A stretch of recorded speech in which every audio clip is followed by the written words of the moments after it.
Монгол улсын дотоодын нийт бүтээгдэхүүний өсөлт 17.3% хүрч, дэлхийн хамгийн өндөр өсөлтөө эдийн засгаар тодорч, олон улсын хэвлэл мэдээллийн хэрэгслүүдийн анхаарлыг гой татсан нь 2011 он байв.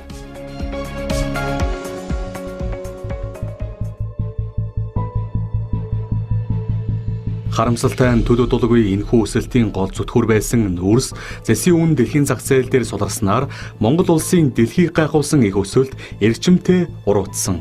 Энэ үед олон бизнес дампуурч чанаргүй зээлийн хэмжээ өсөж, улсын дансч улааж эхэлсэн юм. Түүхийн эдийн үнэ болон уул уурхайн гэсэн нэг салбараас хэд хамааралтай явсны харгайг тийхүү мэдэрсэн төр засгийн удирдагчид сая л нэг ухаан орж эдийн засгаа солонгоруулахын тулд үйлдвэрлэлийн бусад салбараа дэмжих ёстойг ойлгосон. Энэ дагуу хэд хэдэн шийдвэр гаргасны нэг нь олон улсын зах зээлээс 1.5 тэрбум $, санхүүжил босгох Чингис бонд гаргаж 888 төслийг санхүүжүүлсэн.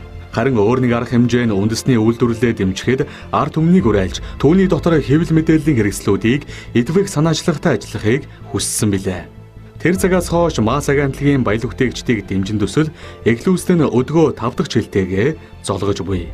Улмаар тэрхүү төслийн үйл ажиллагаа баялаг бүтээгчдийг дэмжих холбоо төрийн бүс байгууллага болтлоо өргөжөж Монгол улсын жижиг дунд үйлдвэрлэлийн хөгжлийн хөтөлбөр болон хувирчээ. Уншигч авах та манай номыг энэ хүртэл уншсан бол тэр талаар хэдийн цогц мэдээлэл авсан гэдэгт итгэнэ. Харин энэ бүх үйл хэргийг санаачлагч удирдан манлайлагчийн хэлсэн үг байр суурь нь энэ номонд байнга ишлэгдэж буй нэгэн эрхэм болох доктор профессор Даваа Баярын ярилцлагыг хүргэе.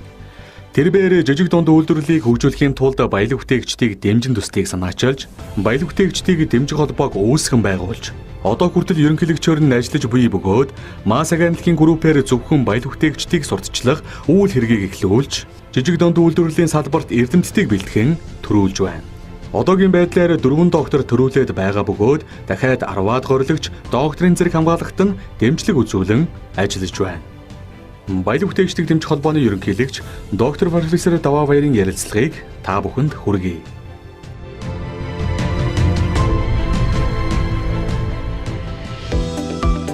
Жижиг дунд үйлдвэрийг хөгжүүлэх сангийн хууль бус зээл олголтын дуйлаантай зэрэгцэн танай холбоо мөн жидүү эрхлэгчдийн 48 тэрбум төгрөг Капитал банкнд түгжигдсэн талаар дэлгэж тавьсан. Ер нь жидүү сангийн зээл жинхэнэ эзэдтэй хүрэхгүй байгаа асуудал хизэнээс босож ирсэн бэ.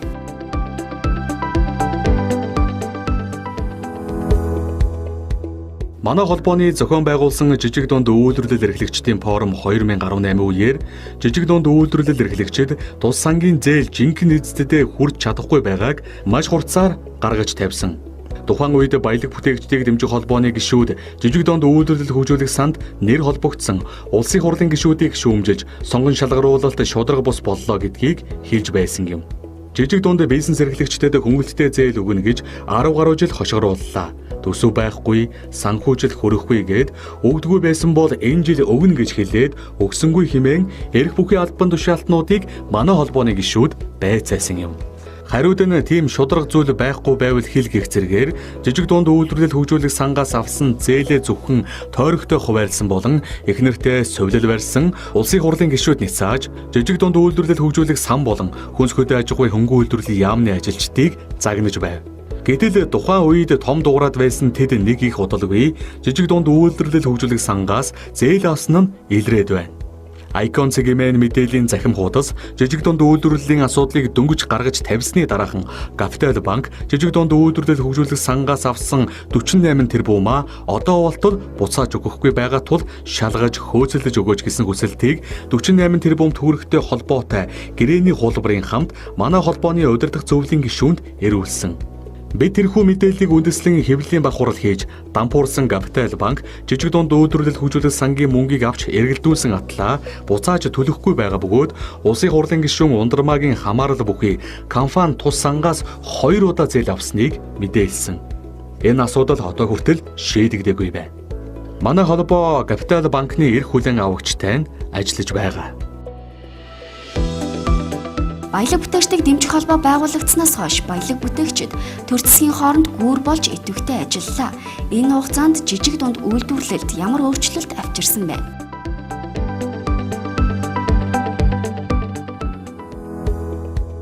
Хамгийн том дэмжлэг бол засгийн газар 2015 онд 153 дугаар тогтоол гаргаж бүх суманд сум хөгжүүлэх сангийн сонгон шалгаруулах болон хяналтын зөвлөлд манай холбооны төлөөллийг оруулах эрх зүйн үндсийг бүрдүүлсэн юм. Улмаар бид 330 суманд 660 төлөөлөгчөөрөө дамжуулан баялаг бүтээгчдийнхээ эрх ашигыг хамгаалж хэлсэн. Ерөнхийлөгчийн тамгийн газрын дарга Зэнх бол шижиг дунд үйлдвэрлэлийг хөгжүүлэх сангийн зээлийн зарцуулалтыг хяналтанд оруулахын тулд улсын хурлын дарга байхдаа засгийн газрыг шахаж дээрх тогтоолыг батлуулж баялаг бүтээгчдийн шинэ жилийн арга хэмжээнд хүрэлцэн ирж өөрийн биеэр гардуулж өгч байсан юм. Бид тухайн үед орон нутгийг 2 ч удаа тойрч баялаг бүтээгчдийнхээ үйл хэргийг сурталчлахын сацуу зовлон бэрхшээл тулгамдсан асуудлыг нь сонсож явхад жижиг дунд үйлдвэрлэл хөгжүүлэх сангийн зээл эзэндээ огт хүрэхгүй байгааг баялаг бүтээгч бүр хэлдэг байсан. Үүний дагуу төр засагт албан хүсэлт шаардлага тавин ажиллаж байсан манай холбооны хувьд тэрхүү шийдвэр маш их урам өгсөн юм. Харин дараагийн том дэмжлэг бол одоогийн улсын хурлын дарга Зандан Шатар жижиг дунд үйлдвэрлэл хөгжүүлэх санг авч үлдэхэд их хувь нэмэр орууллаа. Намынхандаа чиглэл өгч байж жижиг дунд үйлдвэрлэл эрхлэгчид дүшиж тулах сантайгаа үлдлээ. Мөн Ганбаатар гишүүн зүтгүүлж бид наанан жагсаал цуглаан өчнөө хилэлцүүлэг зохион байгуулж байж жижиг дунд үйлдвэр үйлчилгээг дэмжих тухай хуулиа өнгөрсөн хавар батлуулж авлаа. Ямар ч байсан парламентын 3 спикерээс 2 нь бүрэн эрхийнхээ хугацаанд манай холбоонд маш том дэмжлэг өгсөн. Нөгөө тэгүүр энэ бүхний цаад хүч нь баялаг бүтээгчид маань нэгдсэнд л байгаа юм. Тийм ч учраас энэ бүх эерэг өөрчлөлтийг бий болгосон гэж би харж байна. Манай холбоо хожуу байгуулагдсан. Харьцангуй залууч гэлээ зорьсноо хэрэгжүүлэхээр тууштай зүтгэж бүх ажил хэрэгээ албан бичгээр хуулийн хүрээнд явуулдаг идэвхтэй байгууллага. 2016 онд 100 гаруй албан бичиг явуулсан бол энэ жил энэ тоо бараг 500 давсан. Энэ тооны өөрчлөлт танаа үйл ажиллагаа идэвхжсэнтэй холбоотой юу? Эсвэл холбогдох байгууллага ажлаа хангалтгүй хийж байгаа учраас дахин албан бичиг илгээж байна уу?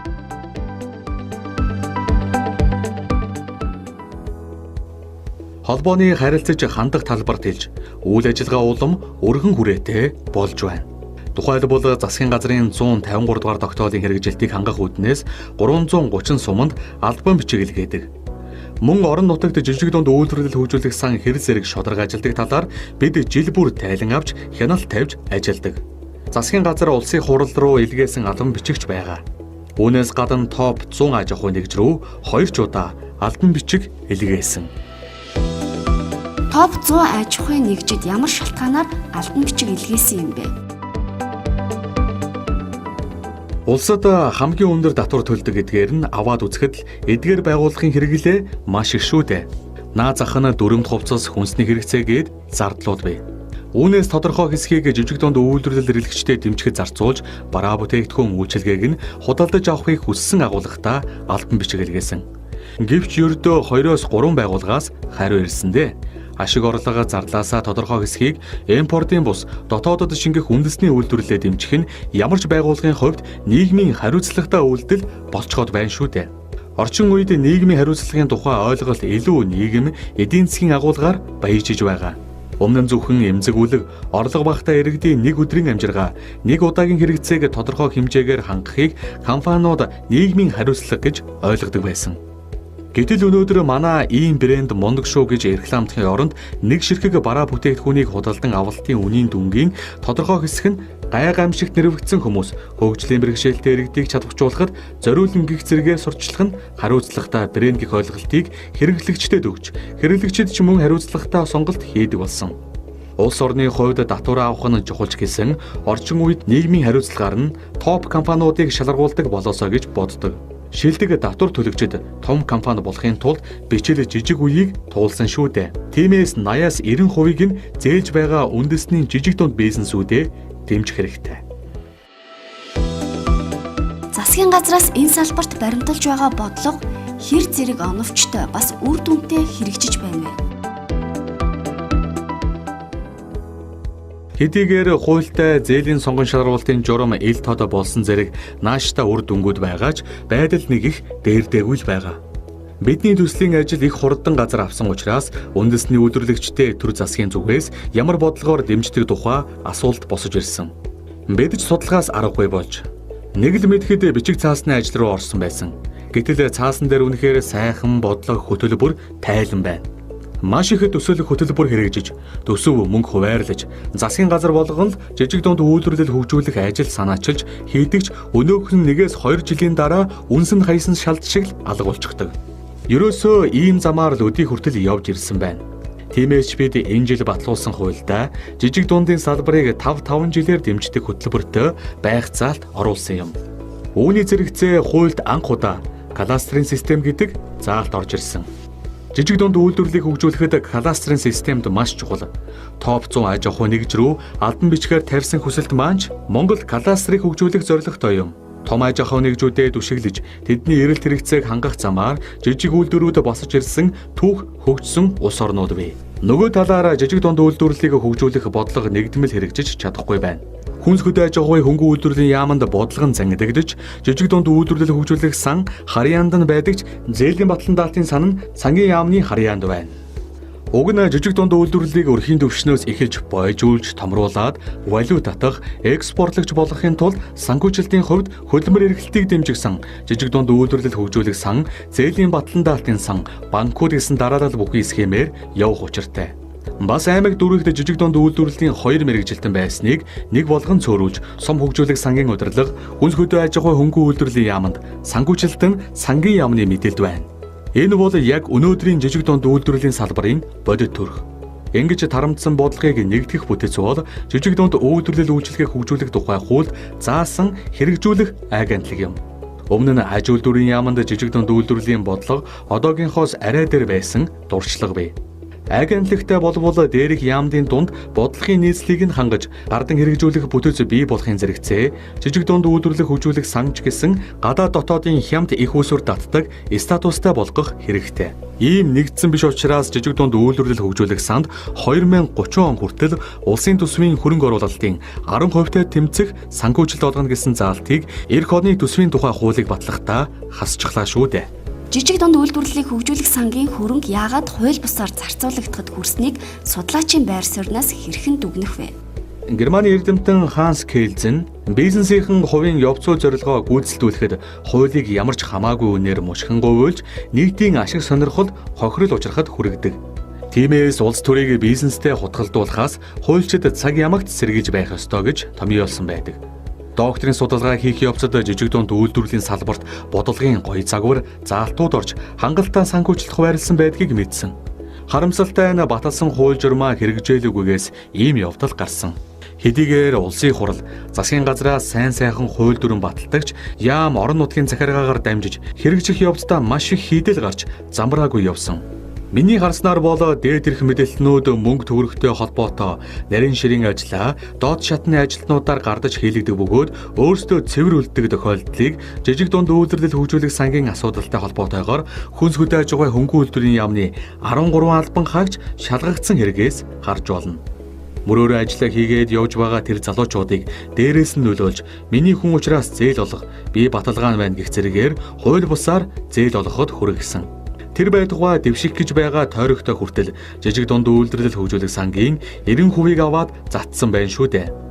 Энэ мэт дээрээ гуйлаг түүлэг дарамшихаа байгаа учраас доод шатанд шудраг ажиллаж чадахгүй байгаа юм. Тиймээс судлаачийн хувьд хэлэхэд төр засгийн маш сайхан бодлого хангалттай санхүүжилт байсан ч авилга хээл хахуулыг устгахгүй бол ийм зүйл байсаар л байна. Үүнийг шийдэж байж л бид хөгжлийн тухай ярих боломжтой.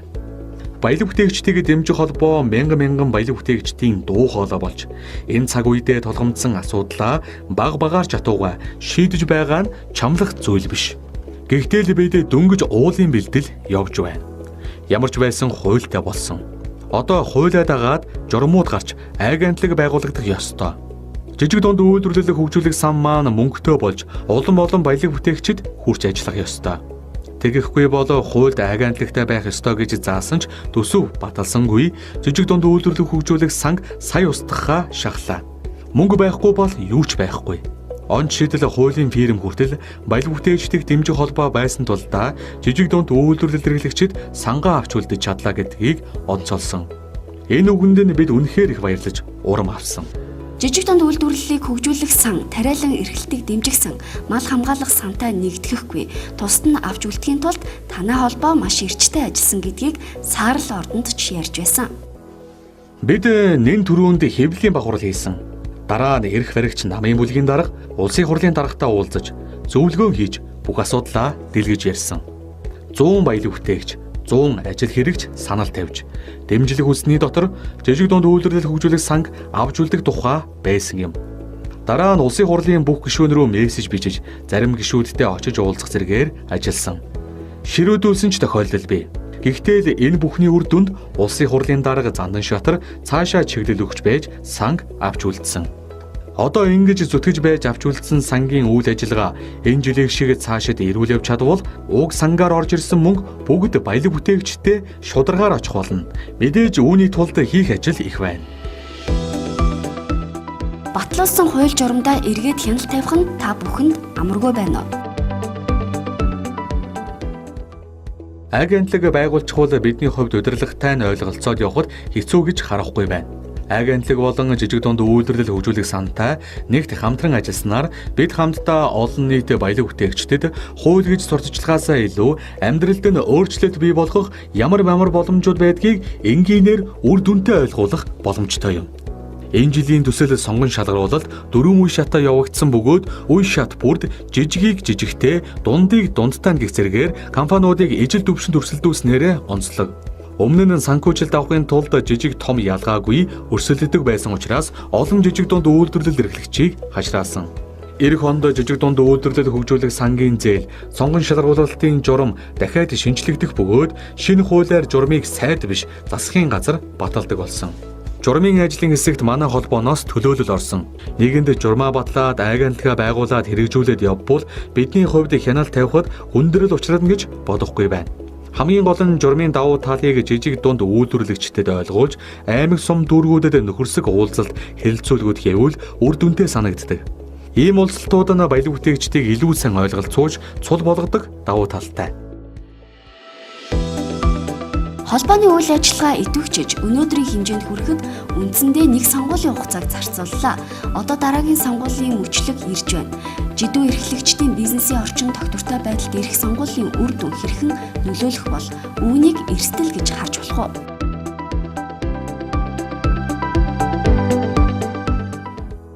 Энэ маш том чухал асуудал.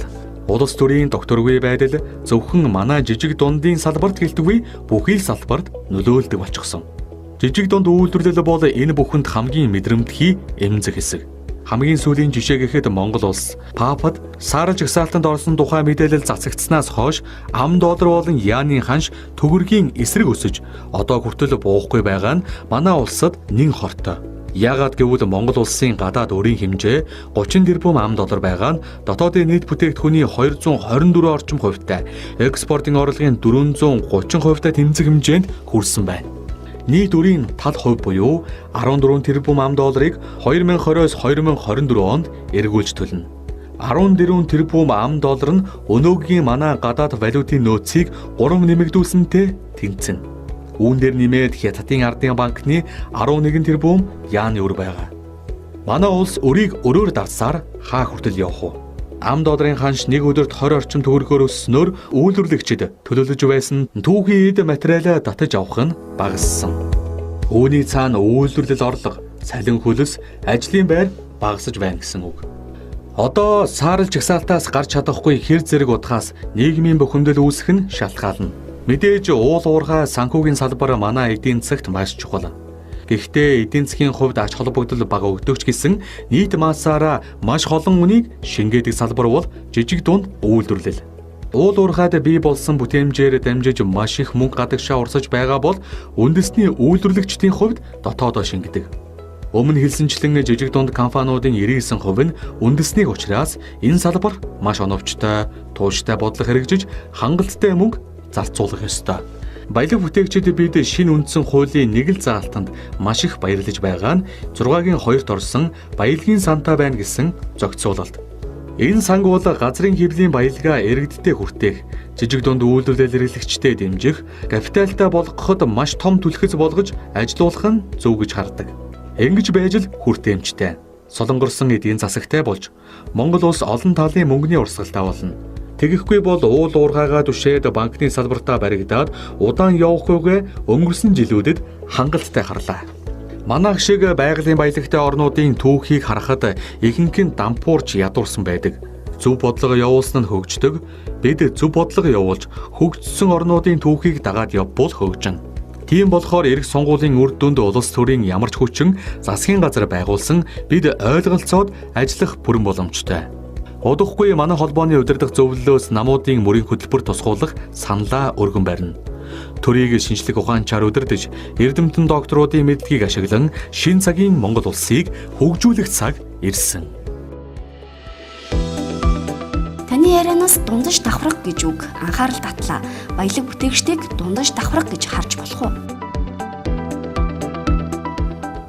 Өнөөдөр манай нийгэмд дундаж давхрах гэж яг ямар хэсгийг хэлэх нь тодорхойгүй болчихлоо. Дундаж давхаргаа хяхаж хавьтсан бодлого явуулж ирснээс нэг талд хитрхи баян, нөгөө талд ядуу хэсэг бий болчиход байна. Уг нь орлогын байдлыг хэрэглээ худалдан авах чадвараар нь тооцвол яалтаж үгүй жижиг дунд үйлдвэрлэл эрхлэгчид нь дундаж давхар. Дундаж давхаргын тухай ярихад тэдний гарал үүсэл тун чухал юм. Тухайлбал хөдөлмөрийн зах зээлийг харвал яалтаж үгүй 800 орчим мянган хүн энэ салбарт ажиллаж байна. 1.2 сая орчим хүүхэд, 350 мянган ахмад настан, 200 мянган албан хаагч, 110 мянган ажилгүй иргэн байна. Ингээд харвал нийт ажиллах хүчний 77%-ийг эзэж байгаа жижиг дунд үйлдвэрлэлийн салбарын хөдөлмөр эрхлэгчид, худалдан аваагчид, өрхийн шийдвэр гаргагчид, сонгууль санал өгөх дийлэн хэсэг байна. Тиймээс жижиг дунд үйлдвэрлэл эрхлэгчтэй дэмжвэл нийгмийн дундаж давхрах тэлэх гээд байгаа юм. Зах зээлийн эдийн засагтай орнуудад жижиг дунд үйлдвэрлэлийн салбар нь дундаж давхрахын цөм болдог. Дэлхийн банк болон үндэсний статистикийн хорооноос 2018 онд хийсэн ядуурлын байдлын судалгаагаар 3 монгол хүний тутмын нэг нь ядуу байгаагийн дээр дахиад энэ шугамд ойрхон хэсэг нь нэлээд бий. Сүүлийн 2 жилд хот суурин газрын ядуусын тоо 2.4%-аар нэмэгдэж, нийслэл хотод нийт ядуу иргэдийн 41.8% нь амьдарч байна гэсэн судалгааны дүн гарсан.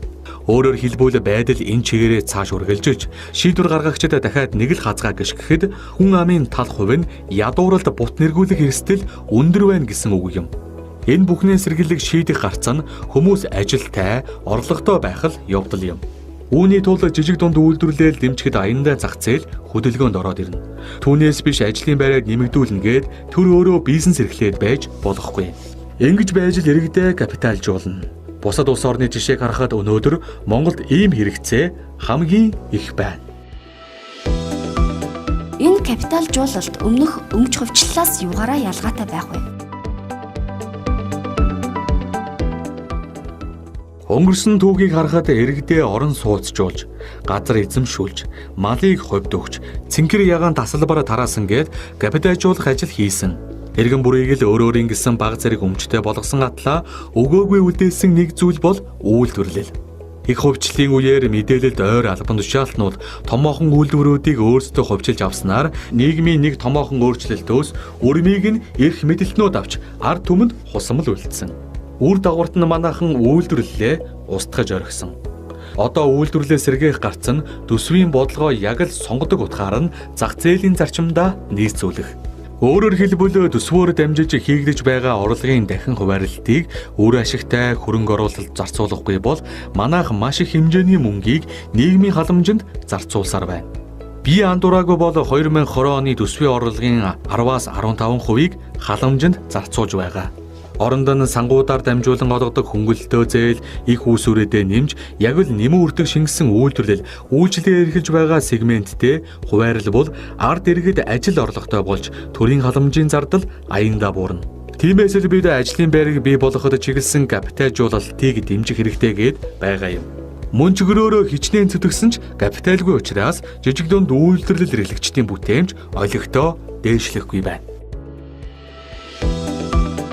Жижиг дунд үйлдвэрлэл бол эдийн засгийн гэхээсээ нийгмийн асар их ач холбогдолтой салбар гэдгийг одоо л ганц нэг хүн ярьж байна л да. Танай холбоо олон улсын туршлагыг өргөн хүрээнд судалсан. Бусад улс оронд жидүүг дэмжих сангуудын дүрм журм үйл ажиллагаа уг салбарын нийгмийн ач холбогдолтой хэр зэрэг уялдсан байдаг вэ?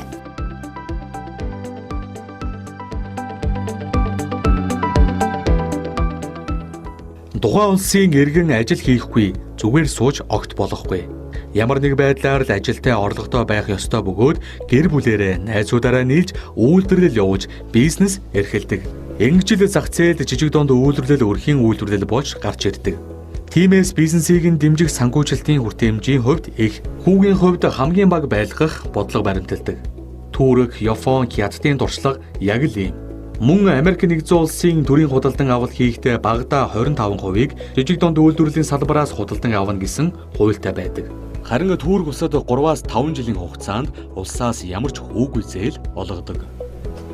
Мөн энэ хугацаанд татвараас 100% чөлөөлж ажлын байрны бүх зардлыг төр даадаг байна. Зарим улсад банкар дамжуулж дэмждэг бол нөгөө хэсэг нь сангаараа дамжуулаад шууд татвар төлөгчдийн мөнгөөс зээл олгодог. Тухайлбал өвөр Монголын өөртөө засах хооронд банкар дамжуулж жилийн 0.5% хүүтэй, төрөөс бол 3-5 жилийн хугацаатай хүүгүй зээлээр дэмждэг. Иргэдийн ямар нэг зүйл хийдэг байх нь чухал бөгөөд тэр үйл ажиллагаа нь тасралтгүй явагдахын тулд төсөл байх ёстой. Улмаар бизнесийн томорхон хэрээр зээлийн хэмжээ ихсэж дараагийн шатны байгууллагуудын дэмжлэгийг авдаг. Гэхдээ эдгээр үйлдвэрлэл эрхлэгчдэд олгодог онцгой боломж. Монголын хувьд жижиг дунд үйлдвэрлэлийн шинэ хуулиар зээлийн 80% нь үйлдвэрлэл, 20% нь зээлийн хүүгийн татаасанд чиглэн гэсэн харьцаатай байгаа. Европын холбоонд 7200 нэрийн бараа бүтээгдэхүүн татваргүй экспортлох хилэлцээр Монгол Японы чөлөөт худалдааны хилэлцээр гэгмэд дээд шатанд үйлдвэрлэлийн экспортыг дэмжсэн шийдлүүд бий. Гэвч эдгээр боломжийг жижиг дунд үйлдвэрлэл эрхлэгчид төдийл ашиглаж чадахгүй байна. Нэгсэндээ дээд түвшний шийдвэр доод шатны хэрэгжилт хоёрын дунд маш том зааг гараад байна. Та үүний шалтгааныг хэрхэн харж байгаа вэ? Юуны өмнө жирийн жижиг дунд үйлдвэрлэгчид мэдээллээс хол учраас төр засгаас гарсан боломжуудыг мэдэхгүй байна. Гэтэл дээд шатанд эдгээр боломжийг ашиглаж чадахгүй байна гэд шүүмжлээд байгаа албан тушаалтнууд тухайн шийдвэрээ хэрэгжүүлэх талаар хэн яг юу хийсэн бэ? Засгийн газар 2 жил болохгүй солигдож байгаа бол тэдгээр бодлого шийдвэрийг хэрэгжүүлдэг хүмүүс ч гэсэн солигдож л байгаа байх. Монгол улсын төр засаг докторгүй байгаа учраас тэдгээр арга хэмжээ хэрэгжихгүй байна. Энэ нь цаад улс орнуудаа Монгол улстай нааштай сайхнаар хамтарч ажиллаад нэмэрхүү гэдэг ойлголт төрүүлж хашраагаад байна. Улс төрөө докторгүй учраас ийм зүйл болж байгаа болохоос бус монголчууд чадахгүйдээ экспортын өргөн боломжийг ашиглахгүй байгаа хэрэг огт биш юм. Эсхийн углаашнаас хэтэрдэггүй жижиг дундынхан ямар олон улсад гарч чадах биш. Дижитал 90 үе ирж байхад гэдэл маш мундаг том яриа гадуур бий. Ийм зүйл байх нь байна. Гэтэл Монгол Япон хоёр бол стратегийн ээж бүрэн түншлэлтэй болсны дараахан нэг компани ерөнхий сайд Шинзо Абетэй уулзаж Монголоос 5 сая ширхэг эсхийн углааш худалдаж авахар болсон. Харамсалтай нь бид 5 сая эсхийн углаашийг монголчууд бид хийж өгч чадаагүй. Энэ нь Монголд кадастрын систем хөгжөөгүйтэй холбоотой. Хэрв кадастраа хөгжүүлсэн бол зөвхөн эсхийн углаашны экспорт гэхэд олон зуун хүнийг ажилтай болгох байж. Тиймээс нэгдүгээр бид төрийн том бодлогоор жижиг компаниуд нь том компаниудаа дагаж хөгжих боломж бололцоог бүрдүүлэхгүй бол Монголд эсхийн углааш хийдэг том компани байхгүй. Жижиг дундийнхан л эсхийн углааш хийж байна шүү дээ. Тэгвэл дараагийн ээлжинд өмнөд хөрш бүгд найрамдах Солонгос улстай чөлөөт худалдааны хилэлцээр байгуулахаар судалж байна. Жижиг дунд үйлдвэрлэлээ хөгжүүлэхгүй, дотоод асуудлаа шийдэхгүйгээр чөлөөт худалдааг дэмжих нь зөв юм уу? Үүний үр ашгийг яг хэн хүртээд байгаа юм бэ? Жидүү лав биш байна. Шинэ хуулиар жижиг дунд үйлдвэрлэлийн салбарыг хөгжүүлэх хөтөлбөр 5 жилээр явагдана гэж тусгасан. Үнэхээр жижиг дунд үйлдвэрлэл хөгжөөд ирвэл жижиг зах зээлийн үйлдвэрлэгчдэр экспортын зах зээл шиг хэрэгтэй зүйл байхгүй. Тэгж байж л жижиг дунд үйлдвэрлэл улсын эдийн засагт жин дарж эхэлнэ. Гэхдээ экспортыг заавал урдынх шиг ачиж аваад л хийдэг цаг өнгөрсөн. Үүнийг интернет худалдаа маш хялбархан шийдэж өгсөн. Хятадын WeChat чиг платформ удахгүй нэвтрэх байлгүй дээ. Чөлөөт худалдааны хилэлцээр зөвхөн жижиг дунд үйлдвэрлэл гэлтгүй том бизнесүүд ч чухал байгаа. Тиймээс экспортоо дэмжиж, импортоо татварын аргаар хумхил ёстой. Тэгэхгүй бол бид түүхийд экспортлагч, эцсийн бүтээгдэхүүн импортлагч хിവэрэл байна. Дэлхийн аж үйлдвэрийн 4-р хувьсгал ярьж байхад манай улс түүхийд экспортлагч хിവэрэл байна. Шинэ 90 үе жидүү эрхлэгчдэд ямар боломж олгох вэ?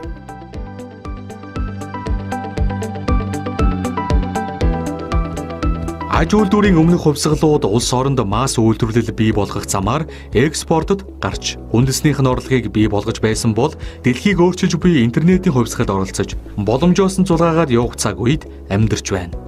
Тиймээс бид цаг алдалгүй эрх зүйн орчин, тусламж дэмжлэгээ ийшээ чиглүүлэх хэрэгтэй. Өмнөд хөршөө гарахад технологийн дэвшлиг ашиглан дижитал эдийн засаг, дундын санхүүгийн үйлчилгээ гаргаад ирсэн байна. Тухайлбал гэр бүлийн компани томруулж хөгжүүлэхдээ сангуудаас онцгой нөхцлөөр санхүүжилт авдаг. Монголын одоогийн хуулиар аль нэг сангаас зээл авсан бол давхардуулж авахыг хориглосон. Харин өмнөд хөршөд үйлдвэрлэгчид компани үйлдвэрлэлээ томруулахын тулд давхардуулж авах онцгой эрхтэй байдаг. Харин хамгийн эрчимтэй явж байгаа бодлого нь sharing finance буюу хуваалцах санхүү, digital finance буюу дижитал санхүү гэсэн хоёр хүчин зүйлд тулгуурлаж байна. Тухайлбал санхүүгийн салбартаа хуваалцах санхүүгийн үйлчилгээ нэвтрүүлснээс 2-3 жижиг дунд үйлдвэрлэл хэрэглэгч нийлээд үйлдвэрийн байр газартаа болохын тулд дундаасаа барьцаа хөрөнгө босгож санхүүжилтаа татаж байна. Үүнийг өөрсдөө санхүүгийн салбарт гарсан инновац гэж үзэж байгаа юм. Баруунд бол аль хэдийнэ эхэлсэн. Дижитал салбарт хийж буй инновацийн тод томрон жишээ бол Alibaba Group. Хятадд жижиг дунд үйлдвэрлэлийн бараа бүтээгдэхүүний борлуулалт зар сурталчилгааг үндсэндээ WeChat-аар л хийж байна. Өмнө нь жижиг дунд үйлдвэрлэлийг хөгжүүлэхийн тулд зам зэрэг хатуу дэд бүтцээ хөгжүүл гэдэг байсан бол маш сайн хөгжүүлсэн логистикийн тусламжтай интернетийн дэд бүтцийг сайжруулж үр ашгийг хүртэж байна. Монголд ч гэсэн сошиал маркетинг борлуулалт илүү хөгжиж буй бөгөөд миний санаж буйгаар орон нутагт их сонирхолтой тохиолдол гарч байсан юм. Морь хамгаалдаг тамга хэвлэж үйлдвэрлэдэг хоёр хөгшний Улаанбаатар суудаг хүн интернетээс сошиалаар захиалга авдаг болсноор өнөө хоёр хөгшин барагдахгүй их ажилд дарагдж байж билээ. Улмаар олон танигдж үйлдвэрлэлээ томруулсан жишээ бий. Хамгийн гол нь өмнөд хөрш үүнийг улсын бодлого болгосон. Мэдээллийн технологийн сүүлийн үеийн одол дэвшлиг ашиглан Монголын жижиг дунд үйлдвэрлэл олон улсад гарах боломж миний хувьд байна гэж хардаг. Гэхдээ урд хөршийн захим худалдаа, захим суурилсан үйл ажиллагааны хууль, эрх зүйн орчин тодорхой болоогүй туршилтын шатанда явж байгаа. Манайх ч гэсэн ингэж туршаад явмаар байгаа юм. Туршихгүйгээр урагшлахгүй. Жижиг дунд үйлдвэрлэл эрхлэгчдийн нэн тулгымцсан асуудал болох хүний нөөцийн хомсдлыг арилгахын тулд өнөөгийн явуулж байгаа бодлого хэр зэрэг оновчтой вэ? Их сургууль болон техник мэргэжлийн коллеж төгсөж гарсан хүн өөртөө ажлын байр бий болгож чадаж байвал тэр хамгийн сайн нийгмийн тогтолцоо юм. Яг одоо энэ загварыг бүгд найрамдах хятад ард улсын өвөр Монголын өөртөө засахорон хэрэгжүүлж байна. Их дээд сургууль техник мэргэжлийн коллеж төгсөгчдийг үйлдвэрлэлд татан оролцуулахын тулд төгсөнгүүд нь хувийн байснаас үйлдвэрлэлээ эхлүүлэхэд нь зориулж 500 орчим мянган яаны хүүгүй зээл олгож үйл ажиллагаа явуулах байраар нь хангадаг. Тухайн оюутан төгсөлтийн ажлаа тэрхүү бизнесээрээ хийж төсөл болгон хөгжүүлэх замаар санхүүжилт авдаг. Ингэж боловсрол шинжлэх ухаан үйлдвэрлэл бас бизнес цаашлаад хөдөлмөрийн зах зээлийн уялдааг хангадаг. Харин манайд бүгд тус тусдаа явдаг. Нэг талд 100 гаруй мянган ажилгүй иргэн, нөгөө талд боловсон хүчний дутагдалд орсон тийм тооны компани бий. Том жижиг гэлтгүй бүх компанид боловсон хүчний хомсдолд орж байна. Нөхцөл байдал 2-3 жилийн өмнөхөөс маш хүнд болцохой байна шүү дээ. Жидүү эрхлэгчтэй томруулахгүйгээр сайн боловсон хүчин татах орон зай хангалттай бий болохгүй гэдэгтээ та санал нэгдэх үү? Яг үнэн. Жижиг дунд үйлдвэрлэл эрхлэгчид хөдөлмөрийн зах зээл дээр гадаадын хөрөнгө оруулалттай компани эсвэл хэдийн байр суурь эзэлсэн үндэсний томоохон аж ахуйн нэгж эс бөгөөс бүгд найрамдах Солонгос улс, Швед, Америк нэгдсэн улс, Япон зэрэг Монголын чадварлаг залуусыг татаж байгаа орнуудтай өрсөлдөж байна шүү дээ. Жил бүр Монгол улсын дотоодын нийт бүтээгдэхүүн тэлж эдийн засаг сайжирч байгаа мэт боловч бодит утгаараа агшаад байгаа юм.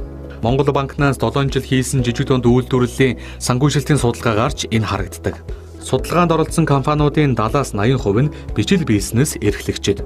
Тэдний нөхцөл байдал сайжрахгүй, асуудал нь шийдэгдэхгүй, үйлдвэрлэлийн хүчин чадал нь нэмэгдэхгүй, ажиллах хүчний дутагдалд орсон, дампуурхан хурдан байгаа нь Монгол улсын эдийн засаг агшиж байгааг л харуулад байгаа юм. Аж ахуйн нэгжүүдийн 70-80% нь 3-5 жилийн дотор л дампуурж байна шүү дээ. Олон төрлийн дарамт дунд жижиг бизнес хэрхэн өсөж томрох вэ? Завчуулаад л дуусаж байна. Зүгээр дампуурахгүй өрөнд ороод дуусдаг. Аргагүй ирэхэнд гадагшаа явж байна шүү дээ. Нөгөө талд ажилгүйдэл ихсэнгүүд гэмт хэрэг ихсэж докторгүй байдал бий болдог. Зээлийн батлан даалтын сантай гэрээгээ шинчилсэн. Энэ нь танай холбооны гишүүн болсон жидүү эрхлэгчдэд ямар боломж олгох вэ?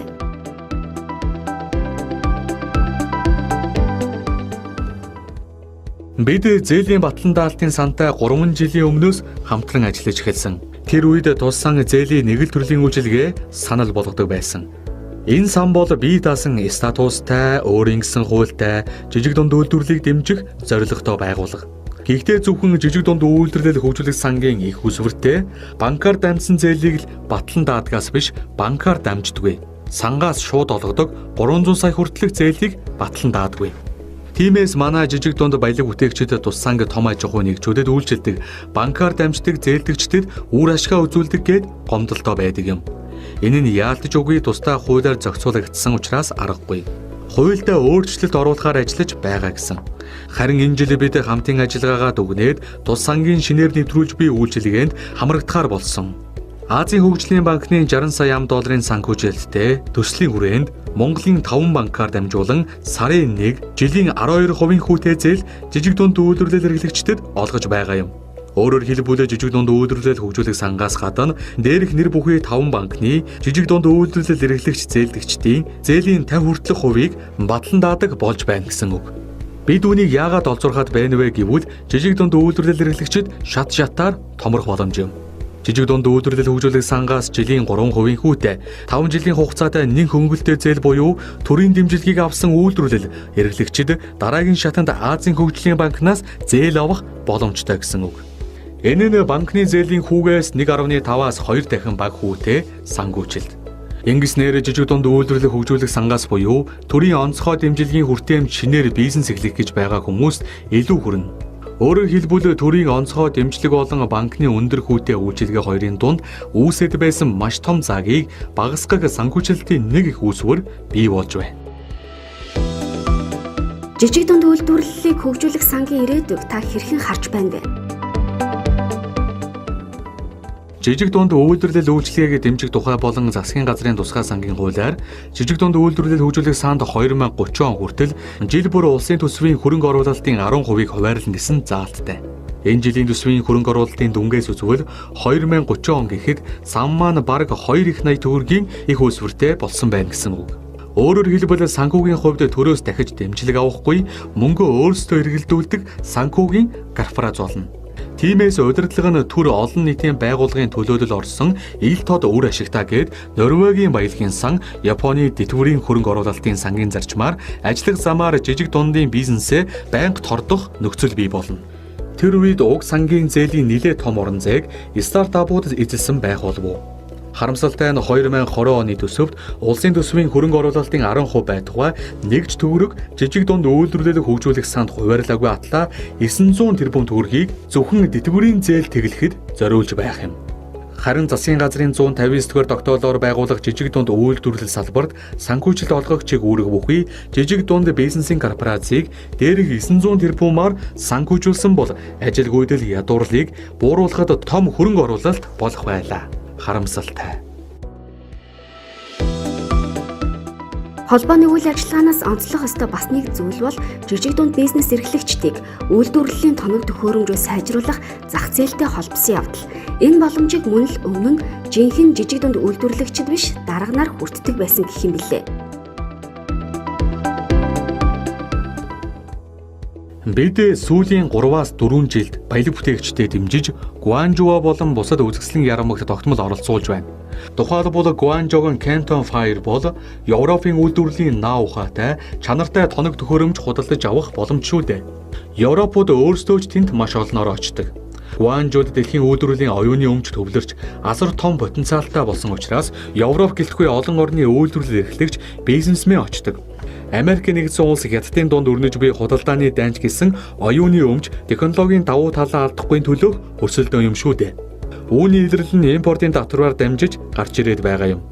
Тиймээс өндөр технологи шингэсэн хямд үнэтэй хүчин чадалтай үйлдвэр тоног төхөөрөмжийг бид Европт судлахаас илүү Гуанжууд очих нь хямд өргөн боломжтой гэж үзсэн учраас гишүүдэд идэвхжүүлэх үр дүнгийн сурталчлах замаар тогтворжуулаад байгаа юм. Монгол улс дэлхийн хөгжлийн хаана явж байна вэ? Энэ асуултанд хариулахад онол практикийн нэлээдгүй зүйлийг хөндөд хүрнэ л дээ. Монгол улс шинэ хуульдаа социализмч гээгүй, капитализмч гээгүй, либерализмч гээгүй. Зүгээр л хүмүүнлэг, иргэний ардчилсан нийгмийг зохицлон хөгжүүлнэ гэж заасан. Одоогийн улс төрийн иргэн тойрны ирээн бараан явдлууд бидний байгаа царай, баян хоосны ялгаа, авилга, хэл ахуул, ядуурл, ажилгүйдэл, газар авсан хулгай ба луйвар, хуурам эхлэлт, нийтийн өмч болоод улс эрх ашгийг өсөрдүүлэх ажиллагаа, төрийн албыг худалдах, арилжих, ирээ зэргүй байдал гээд он удаан хугацаанд засаж залруулж чадахгүй, мэдэхгүй бас хүсэхгүй асуудлууд манай үндсэн хуулиар тунхаглан зарласан мөнөөх зорилготой маань нийцэж байна уу гэвэл үгүй гэсэн хариулттай байгааг эмпирик судалгаа харуулж байна. Дээрх сүрэг үр дагаврыг неолиберализмын алдаа дутагдал гэдэгт олон хүн эргэлзэхгүй. Неолиберализмын үр дагаврыг 30 жилийн дараа эргэж харахад Монгол улс маань хагас социализм, хагас феодализм, хагас ардчилсан хөнгө аястай нийгэм болжээ. Энэ дашрамд зориулт хэлэхэд 1960 оны Япон, 1900 яд оны бүгд найрамдах Солонгос улс, 1990 оны Хятад, 2000-ад оны босог алхаад хөгжил нь бидэнтэй ойролцоо төвшөнд байсан өдгөө биднээс эдийн засгийн хөгжлөөр төрүүлсэн Оросын холбооны улс, Узбекистан, Вьетнам, Азербайджан замналаа яаж өөрчилж буйг анхаарах хэрэгтэй.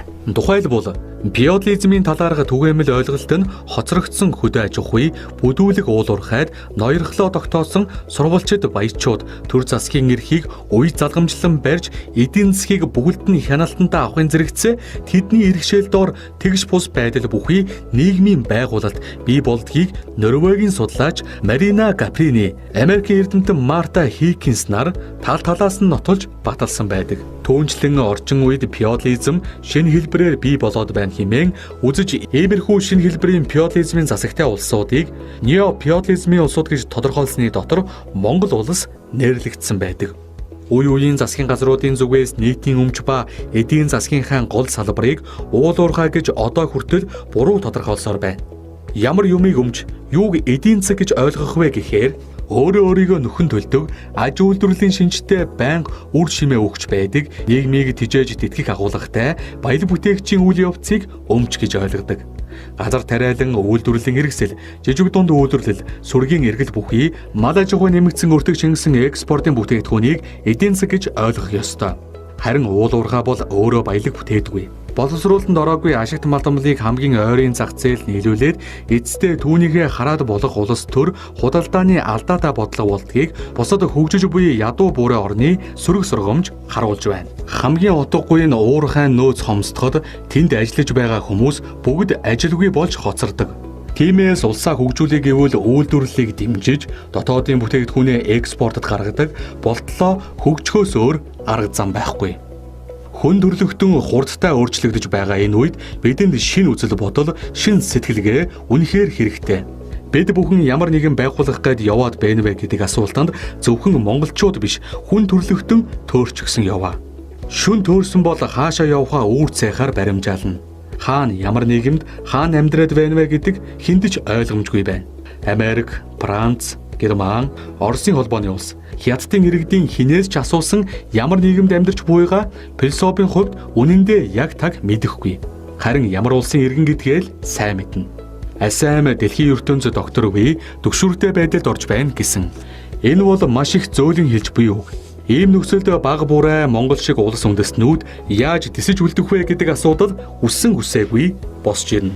Өөрөөр хэлбэл хоёр хөршөөсөө хараад байхгүй тулд бид өөрсдөө үйлдвэрлэж бас ажиллаж хөлөмрлөж сурах хэрэгтэй. Ийм зүйлд бэлтгэлээ хангасан байх ёстой. Бидэнд 3 сая хүний зах зээл хангалтгүй, 3 тэрбум хүний зах зээл бидний зорилго байх учиртай. Төрийн бодлого тогтвортой хэрэгждэггүй энэ салбарт олон нийт баялаг бүтээгчдийг төлөөлдөг холбоог тэргүүлж буй хувьд танд шантархаар зүйл хэр зэрэг их гардаг вэ? Би болон холбооны удирдах зөвлөлийн гишүүд аймагуудын салбар хорооны тэргүүлэгчдгээд хэдэн хүн баялаг бүтээгчдийн төлөө ажиллаад л байна. Тэгсэн атал төрийн эрх мэдээлтнүүд баялаг бүтээгчдэд очих ёстой мөнгийг өмнөөс нь авч эхнэрийнхээ эсвэл тойрон хүрээлэгчдийнхээ бизнесийг дэмжих, жинхэнэ жижиг дунд үйлдвэрлэл эрхлэгчдийн санхүүжилтийг олгохгүй хуурч улмаар зээлдэгч хүнд байдалд орохыг харахад шаантардаг. Гэхдээ төр зур Тэр үедээ манай улс авилга хээл ахуулгүй болж жинхэнэ үйлдвэрлэгчтэй дэмжсэн шиг дэмждэг цаг хязээ болох бол гэж өөрийн ирэхгүй бодогддог юм. Гэхдээ ер нь шандаргаасаа илүү хурцлагдаад л дайрдаг.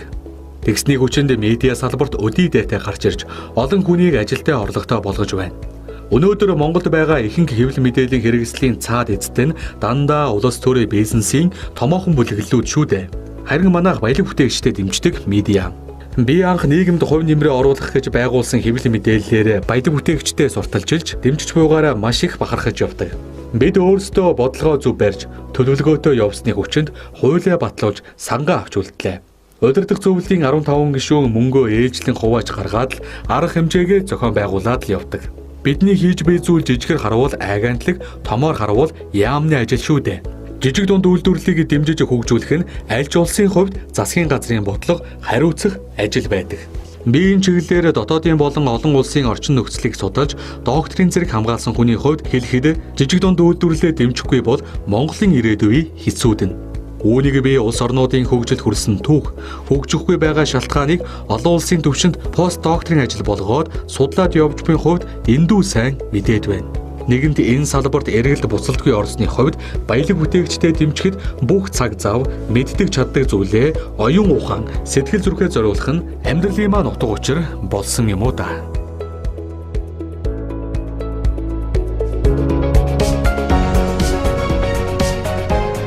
Сонсогч та бүхэнд баялаг бүтээгчдийн дэмжих холбооны ерөнхийлөгч Даваа Баярын ярилцлага хүрлээ.